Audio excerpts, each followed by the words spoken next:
Продолжуваме со емисијата, почнуваме со дебатниот дел. Тука во студиото го имаме господинот Стојанче Ангелов, директор на ЦУК. Господин Ангелов, еве вестите ги завршивме со состојбите, со случувањата во Украина, така да ја почнеме нашата емисија. Последните информации говорат дека Министерството за одбрана решило авионите Су-25 да ги предаде на Украина. Тоа се авиони кои беа конзервирани на македонскиот аеродром, не се користеа во последните години, па ми се чини и во последната деценија, а по барање на Украина Министерството размислува за давање и на хеликоптерите Ми-24, кои се во актуелна употреба. Сега прашањето е и претходно кога Македонија даваше оружје за Украина и кога ги дае тенковите Т-72, да речеме, дел од тенковите и друго оружје за кое не знаеме точно што се е давано, имаше дилеми и критики во јавноста дека Македонија на ваков начин ослабува, дека се разоружува поради некои идни потенцијални закани и така натаму. Како вие гледате на ова? За почеток ќе прокоментирам политичката димензија на владата и конкретно на министерот за одбрана. Владата преку министерот за одбрана покажа цврст став дека дава недвосмислена поддршка на нападнатата држава Украина од руската агресија, без разлика каква и колкова е количината на оружје или технички средства кои што нашата држава ќе ги отстапи на Украина, тоа е сепак помош и ја покажува нашата политичка волја. Инаку овие бројки не се некои бројки кои што се од големо значење, кои што значително или би имале некое значење во војната помеѓу Украина и Русија. Давањето на сухоите на Украина е, според мене, сосем во ред, бидејќи тие авиони кај нас се неупотребливи, како што и вие самите рековте, се подолго време ставени надвор од употреба, стојат, а секоја помината година и нивната вредност сопаѓа.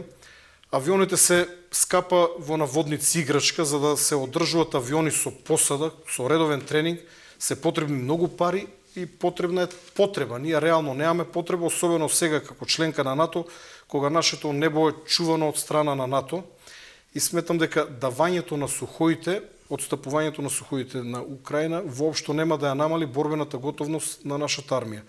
Од друга страна и хеликоптерите 24-ките, кои што во 2001 година значително ни помогнаа, сметам дека повторно нема да ја намали борбената готовност на армијата, бидејќи тој тип на вооружување ние полека треба од него да се ослободиме како земја на НАТО, се она што потекнува од источниот блок.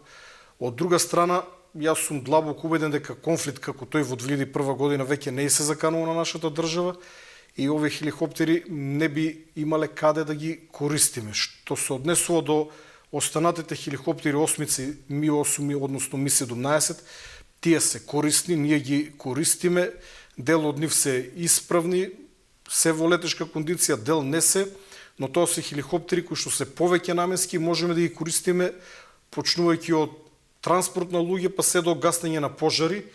И мислам дека имаше една најава од страна на министерката за одбрана дека Министерството за одбрана е во процес на набавка на поголема количина на нови модерни хеликоптери кои што ги исполнуваат строгите критериуми на НАТО. Верувам дека таквата набавка ќе биде завршена за година-две, така што на местото на овие застарени хеликоптери и како модел и како година на производство ќе добиеме нови супермодерни хеликоптери. Се разбира исто како и овие повеќе наменски, со кои што ќе може да се транспортира и жива сила, луѓе ќе може да се користат во спасувачки мисии, па дури и за гаснење на пожари. Да, Соединетите американски држави претходно обезбедија $78 милиони војна поддршка за армијата, тие се како донација. Понатаму армијата, Министерството за одбрана се одлучи за купување на американски лесни пешадечки возила за транспорт. Тоа се оние најнови американски возила JLTV. Понатаму Соединетите американски држави во последното обраќање кажаа дека ќе дадат додатна војна помош за Македонија, а војна помош вети и Европската унија со последната посета на Борел, кој рече дека 9 милиони евра ќе бидат донирани за арма за доопремување на лесната пешадечка бригада. Значи, дали овие средства кои ќе бидат искористени за купување на најмодерна, највоена опрема, нова се разбира, ќе бидат на некој начин ќе значат дека армијата не само што не ослабува, туку се подобрува всушност. Токму така, неспоредливо она што ние го даваме како држава, односно како армија, во однос на она што ние го добиваме од НАТО. Како што реков на почетокот, пред се е најзначајна политичката волја. Нашите 5, 6 или 10 хеликоптери или авиони нема драстично да ја сменат состојбата во Украина. Јас се сомневам дека нашите сухои украинците ќе може да ги користат во борбени операции, повеќе сметам дека ќе ги користат за резервни делови, да, така бидејќи истите не да. се во летечка кондиција. За нас како држава тие на еден начин представуваат терет, бидејќи стоат паркирани на одредено место и не се користат. А на овој начин со таа силна политичка волја ние добиваме голема поддршка и од Соединетите Американски држави, но и од Европската унија. Но тука има уште една дилема, освен за тоа дека Македонија се разоружува, втората е дека Македонија директно се меша во конфликтот и дека на тој начин станува мета за Русија на некој начин. Сите членки држави на НАТО се замешани, бидејќи недвосмислено НАТО помага, се разбира на еден легален начин, така како што е дозволиво, значи повеќе членки на НАТО помагат со директно најмодерно вооружување во Украина. Македонија е една од државите кои што помага со застарено оружје. И да, сме вмешани на тој начин. Дали овие хибридната војна која што се води против Македонија, за која што и премиерот Ковачевски и министрите надлежни велат дека дефинитивно се води, хибридните закани, ова се што се случуваше со бомбите кои сега е неутрализирано на некој начин со новата стратегија, е дел од таа борба, да речеме, против Македонија, затоа што се ставивме на страната на Украина. Имавме такви изјави од високи представници на власта, не можам да го потврдам тоа, но од оно што го слушаме во медиумите од високи представници на државата, да, и постои таква можност и понатаму, но Македонија воено не е загрозена, бидејќи не може воено да биде нападната, а од друга страна и сепак ние сме една мала држава која што не е од не знам каков интерес на Русија. Нити бројот, нити видот на вооружување кој што ние го отстапуваме на Украина. Повеќе би рекол дека е козметичко отколку реално помагање на украинската армија. Декларативно повеќе. Добро, во однос на политичката состојба, вие сте дел од владачката коалиција се уште, директор сте на ЦУК. Имаме една рекомбинација во владата, да речеме, имаме излегување на една партија, тоа е алтернатива, влегување на друга алијанса, имаме сега нови министри, рекомбинација. Како гледате на тоа, но и како го чувствувате, бидејќи сте, како што кажав, дел, внатре сте во коалицијата, чувствувате ли некакви промени? И како гледате сега на функционирањето на владата? Председателот на СДСМ и премиер на владата Ковачевски и најголемиот коалиционен партнер од албанскиот блок Али Ахмети, верувам дека имале многу добри причини за оваа постапка. Јас се наслушав на најразлични коментари, особено ако се земе во предвид дека бројот на пратеници остана безмалку ист, но верувам дека Ковачевски и Ахмети имале многу силна причина да го направат овој потек, а причината можеме да ја видиме засилено овие денови. Тоа е така наречената огнена група од ДУИ, која што прашање на ден беше кога ќе одбие послушност и кога нема да гласа за политиките на владата. На овој начин опасност од огнената група е премостена, бидејќи со приливот на 8 пратеници од Алијанса или 9, уште еден би рекол условно пребеган пратеник од алтернатива, сепак владачкото мнозинство е постабилно и би рекол посигурно. Можноста сега владата да падне или некој закон кој што собранието треба да го донесе да не биде изгласан е намалена на минимум или не постои, бидејќи има доволен број на пратеници кои што би дале поддршка и на владата и на било кој предлог закон кој што би бил во собранието. Да, но очигледно е дека уште една причина поради која се зборуваше дека треба да се зголеми владачкото мнозинство и мнозинството во парламентот се евентуалните уставни измени, но се чини дека и со оваа комбинација владачкото мнозинство е многу далеко од 80 пратеници во парламентот, тоа е речиси невозможна мисија. Гледаме дека опозицијата ВМРО да помане останува на ставот, дека тие не помрнуваат воопшто ни милиметар од тој нивен став, дека нема да гласаат за уставните измени, или како што вели председателот на партијата Мицкоски, овој парламентарен состав нема да гласа за уставните измени. Така да, иако се зборува за тоа, се зборуваше сега кога беа и Борел и Вархеи во Скопје, некако ми се чини дека не е високо на агендата тоа прашање. Не знам, вие ќе ми кажете дали е навистина така. Јас прво би прокоментирал еден момент. Реториката од опозицијата беше дека се создава една широка албанска коалиција, каде што СДСМ би бил буквално малиот партнер, дека албанците ќе ги земале сите министерски и директорски места, но гледаме дека нема никакво значајно поместување и бројот на министри од СДСМ или од македонскиот блок остана непроменет, додека еден министер изгуби Дуи. Така што во тој дел прогнозите на опозицијата и на дел од аналитичарите се покажа како погрешни.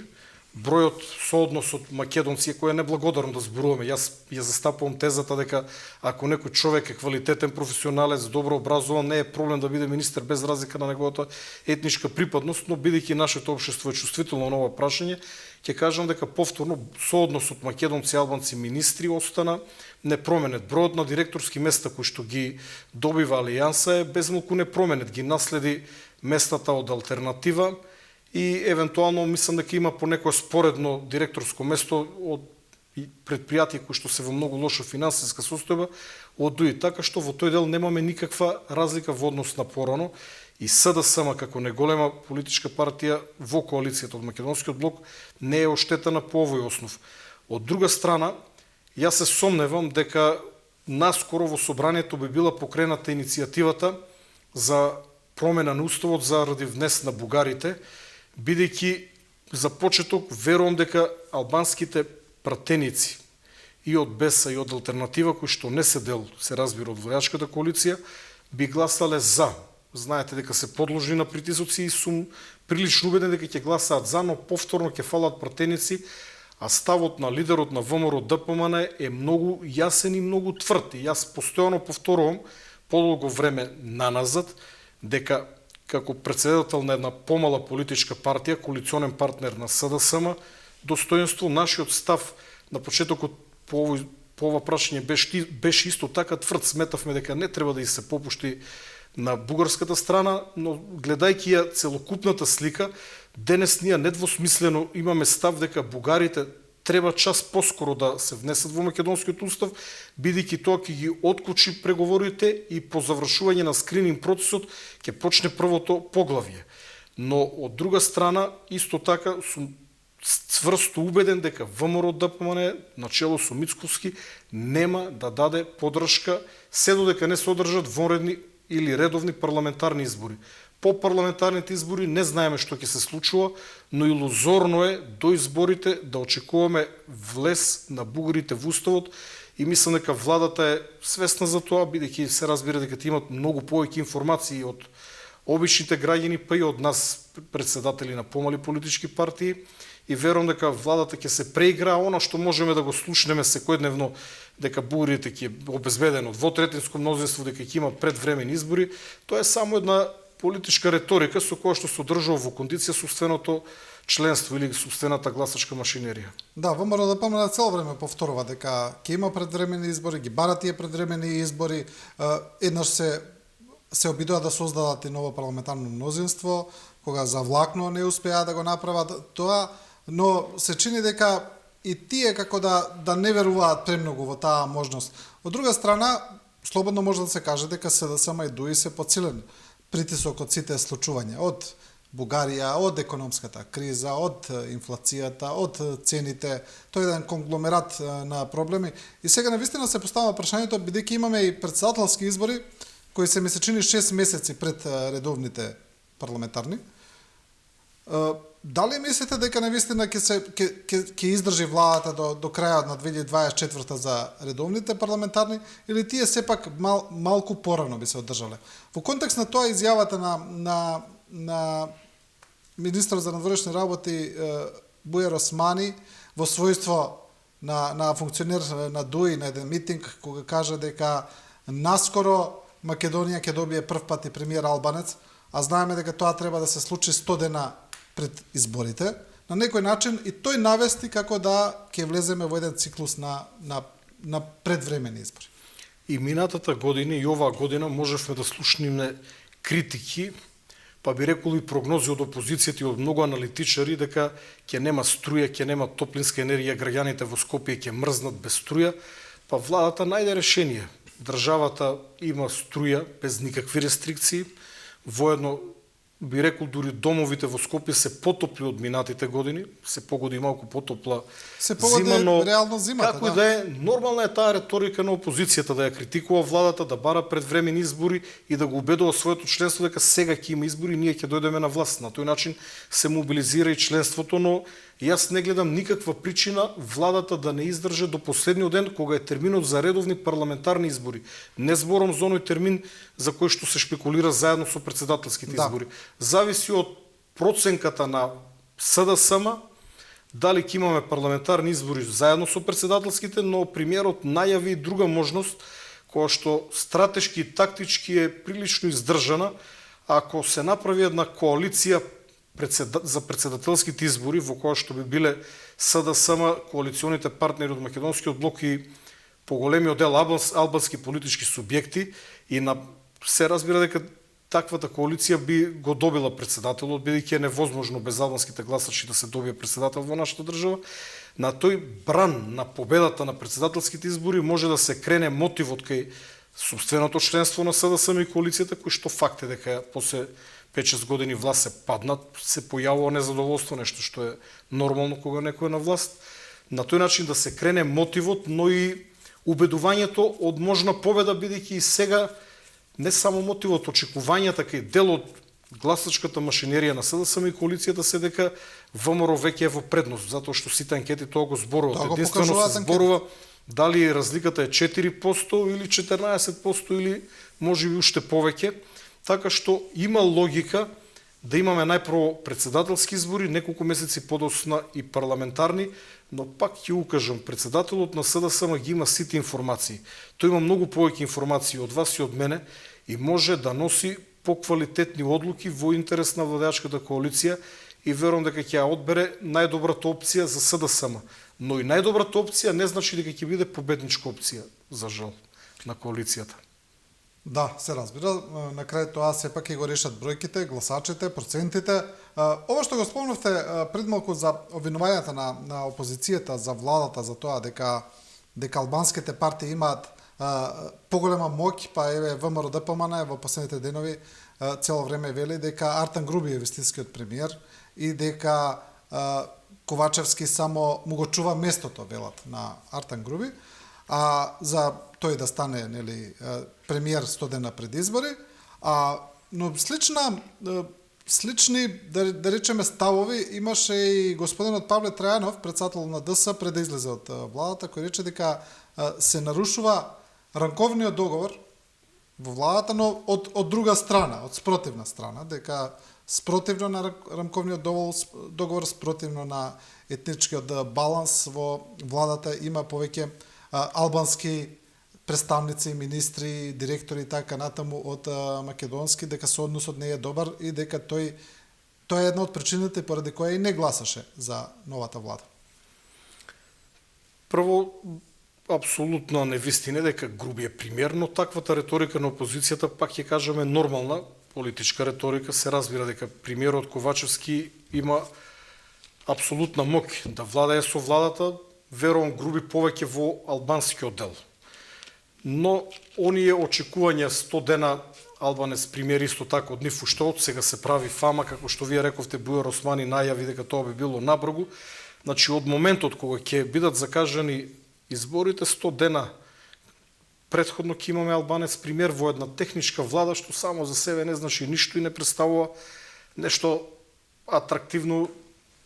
И затоа не гледам, не сметам дека околу тоа треба да се крева некаква фама, иако опозицијата ќе го искористи тој момент, дека имаме премиер на владата. Па ние имаме председател на собранието, поранешен командант од УЧК, па собранието функционира, би рекол, одлично. Функционира со сите слабости, не дека Талат Джафери е идеален председател, но и сите претходни председатели на собранието биле критикувани, така што не се случи нешто драстична некаква разлика од тоа што имаме албанец и тоа припадник поранешен Нучека, председател на Собранието.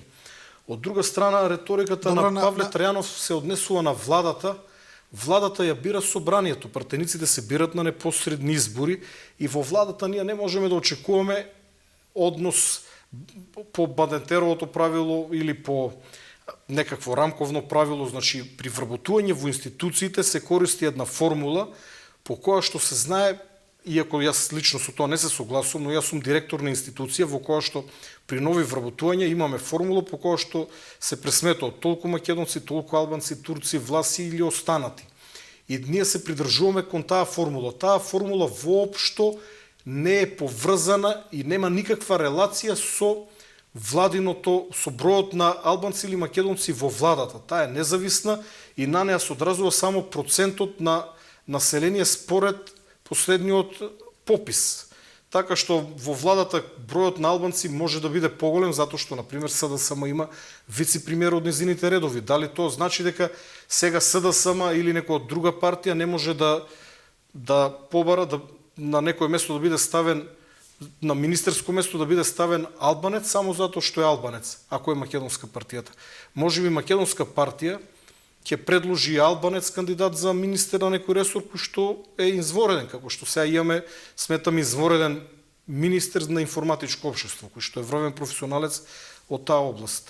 Добро, во однос на министерот за информатичко општество со претходникот имаше бидејќи сте директор на институција, сега не знам дали сте запознаени со тоа, имаше еден спор околу балансерот, тогаш колкав процент треба да биде, дали треба да биде 31 според бројот на албанци во диаспора и секаде или 25 колку што има во државата. Што се случи за тоа сега?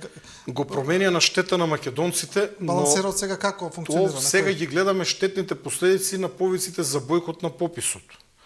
Мислам дека сега ние не сме имале вработувања по промената на балансерот, но од они информации кои што ги имам, сега функционира новиот балансер кој што е понеповолен за македонците во државата. Значи на 31% тој се смета? Не можам да потврдам, ово прашање ќе го поставите во Министерство за информатичко општество, но мислам дека претходниот министер, токму како што вие кажавте, тоа му е еден од најголемите успеси, мислам дека со иронија во наводници успеси промената на балансерот. Да. Но пак ќе кажам, политичка вина на дел од македонските партии кои што активно повикуваа на бојкот. Да. И пасивноста на нашите државјани или на македонците во диаспората, кои што не се попишаа. Да. Добро, во однос на изборите, повторно да се вратиме, сега повторно почна дебатата за промена на изборниот законник.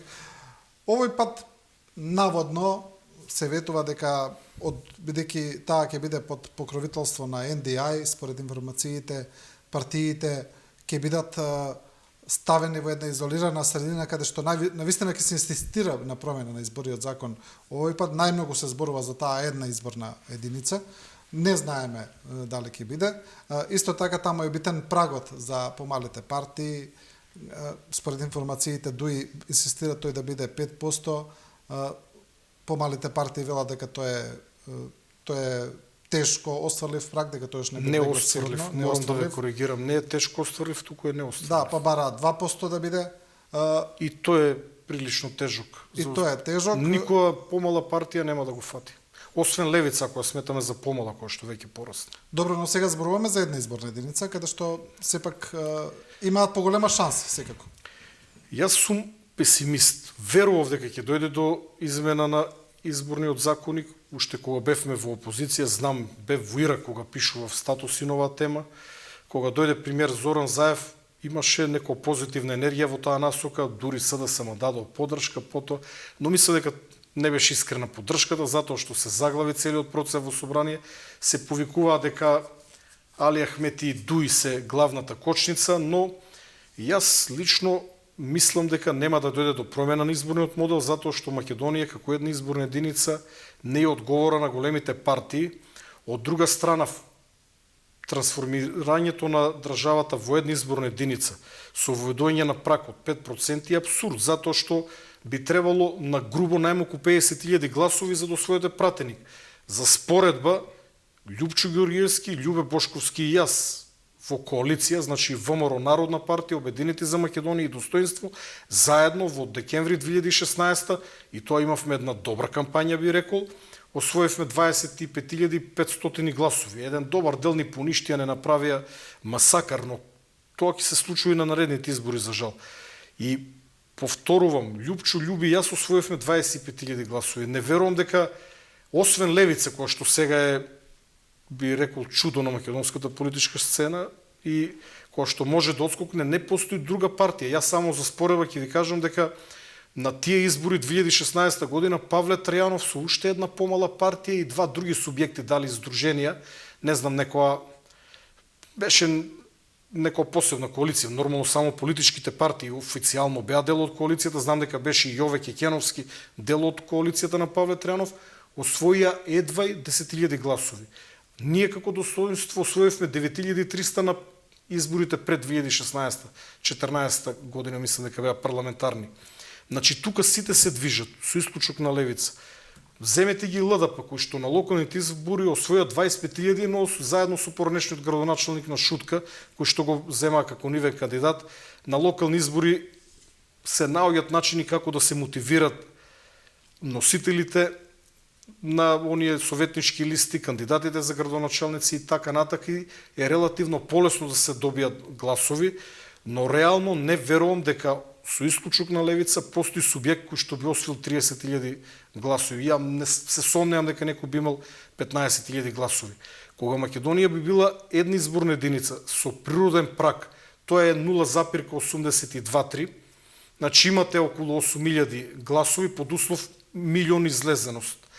Ако е малку повеќе, тие би биле 8.509.000 гласови, вие влегувате во собрание. Затоа сметам дека барем првиот пат кога ќе дојде до промени на изборниот законник, не треба да има долен праг, да ни дозволат да излеземе на политичкиот пазар и оние кои што ќе освоиме по еден пратеник, јас сум прилично убеден дека Достоинство ќе освои најмалку еден пратеник, верувам дека 10.000 гласови дури сега без проблем ќе ги освоиме, тогаш и гласачите се помотивирани, го немат она чувство на фрлен глас. Кога ние би влегле во собранието, би се случило она што се случи со Левица. Влезе апасија во собрание и ја дигна на друго ниво партијата, затоа што е видлив од собрание. Во тој случај верувам дека повеќе помали партии би имале пратеник во собранието. Тоа можеби ќе го оттежне процесот на формирање на влада, но повторно ќе се формира влада, а и неформирање на влада известен период нема да оштети нашата држава, бидејќи понекогаш пат се поставува прашање колку политичката стабилност е добра за државата. Да, во секој случај комбинаториките би биле повеќе, но претпоставам не би се довеле во ситуација каква што е Бугарија, каде што после 3 изборни циклуси не може да формира влада. Кај нив ситуацијата не е случајно таква, длабоко сум убеден дека меѓународната заедница ги има вмешано прстите. Она што го прави Бугарија на Македонија се враќа внатре на политичката сцена. Гледате дека постепено оние најтврдокорните кон македонското прашање исчезнуваат од бугарската политичка сцена. Така ќе биде и нови избори. Да, аналитичарите па од Бугарија велат дека тоа е доказ дека за разлика од перцепцијата во држава дека македонското прашање не е толку издигнато на агендата, на политичката агенда во смисла на тоа што народот таму сака или на што се мотивира, дека без разлика што некои партии го форсираат како ВМРО на Каракачанов, дека тие на тоа прашање не добиваат гласови едноставно. Па јас ова зима бев на скијање во Помпорово, во повеќе наврати зборав со бугари од Бугарија на Жичара.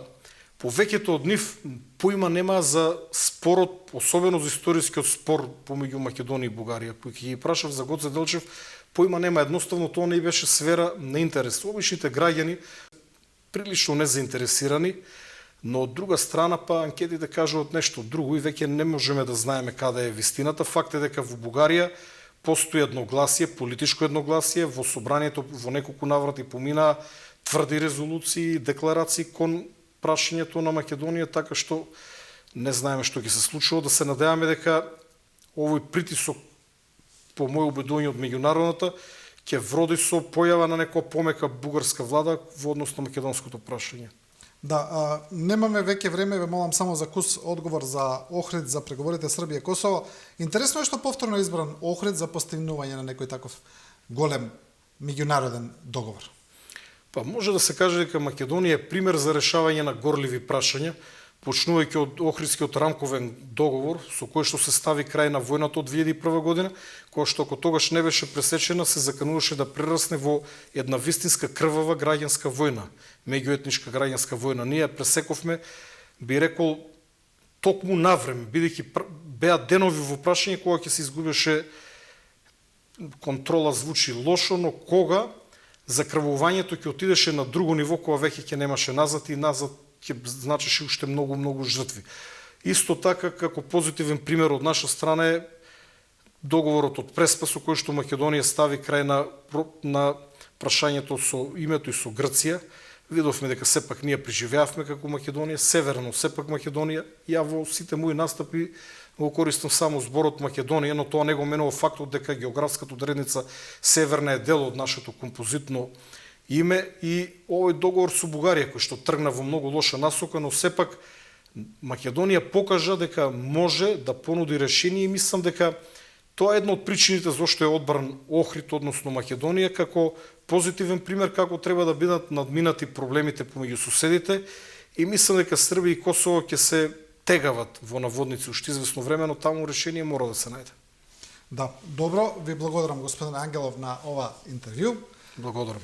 А ние продолжуваме во оваа насока со Владимир Телјевик, советник на министерот за евроинтеграција на Србија и член на српскиот тим за преговори со Европската унија, токму на темата преговори Србија-Косово. Интервјуто го водеше колешката Лепа Џундева.